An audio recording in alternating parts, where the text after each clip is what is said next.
Celui qui n'a point connu le péché, il l'a fait devenir péché pour nous, afin que nous devenions en lui justice de Dieu. 2 Corinthiens 5, 21. Qu'est-ce que cela veut bien dire? Jésus a pris sur lui nos péchés, afin que nous soyons amenés à la place où il n'y a pas de choses en conflit, deux éléments contradictoires. Et cela, frères et sœurs en Christ, commence le jour même, ou pour employer un langage familier et simple, lorsque nous venons à la croix, lorsque nous venons au Seigneur Jésus et acceptons pour nous-mêmes l'œuvre de sa croix. Alors, par cette connaissance, cette compréhension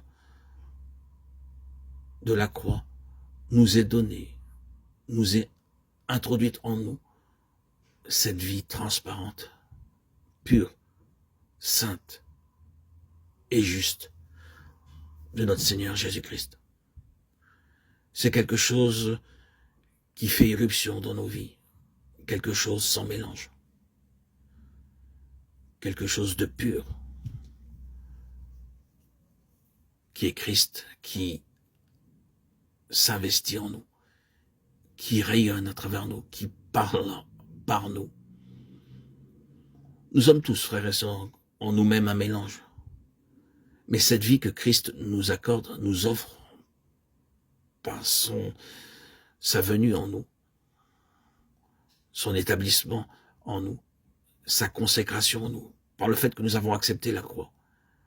Cette vie sainte qui nous est offerte ne connaît aucun mélange. Et quand nous vivons par cette vie sainte, cette vie sans mélange, ceci n'est pas seulement une déclaration de fait, mais un examen très approfondi de l'expérience de tout enfant de Dieu. Si, mes chers amis, si vous et moi, nous vivons par la vie du Fils de Dieu, nous deviendrons des personnes toujours plus transparentes, absolument honnêtes, absolument droites, absolument carrées. Tout ce qui ne revêt pas en nous ce caractère déclare que de façon ou d'autre, nous allons à l'encontre de cette vie, où nous ne sommes pas mus par cette vie pure et transparente. Et nous sommes toujours dans le mélange. Le mélange. La croix nous implique en cela, à cette vie sans mélange. Ainsi, la fin de la Bible nous donne l'image de la cité comme l'un des symboles de l'Église. Dans sa constitution même, comme il est écrit, elle ressemble à de l'or pur, ou à du verre pur, ou à du jaspe. Apocalypse 21, 11, 18. Et son fleuve est l'eau de l'œuvre, et l'eau de la vie, limpide, claire, comme du cristal.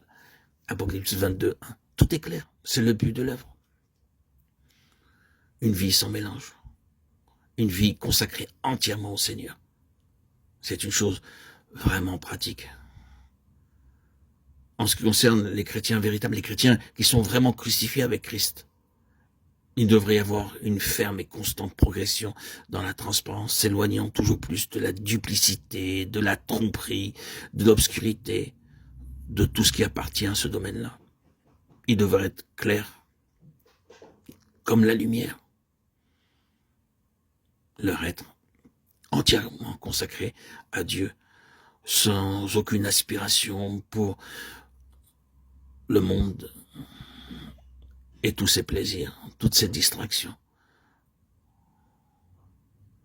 Voilà la réponse tellement imparfaite à pourquoi la croix, le péché, la justice et la détermination de la nature des choses, un jugement qui tranche de façon définitive, qui assigne la place des choses, entièrement consacrée à Christ. Ainsi, tu as été pesé dans la balance, tu as été trouvé léger, et ton royaume alors sera divisé. Le jugement est entier. Le Seigneur Jésus accomplit tout cela dans la croix pour nous, frères et sœurs en Christ. Soyons entiers avec Christ. Ne laissons pas la division prendre place.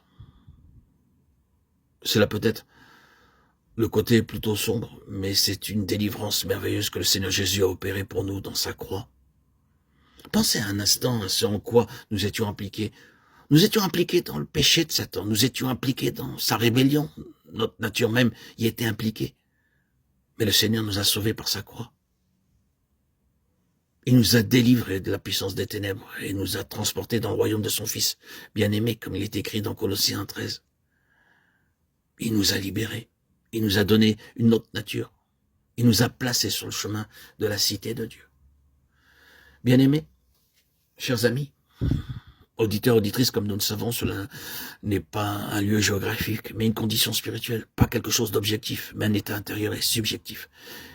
Quel jour ce sera quand nous serons dans cet état absolument libre de la dernière empreinte de l'influence de Satan, de l'influence du serpent sur notre nature humaine? Ah, que ce sera un grand jour, frères et sœurs, un grand jour. Et il nous a mis sur ce chemin, le jour où nous sommes venus à la croix. Et celui qui a commencé en vous cette bonne œuvre la rendra parfaite par le jour de Jésus-Christ. Philippiens 1,6.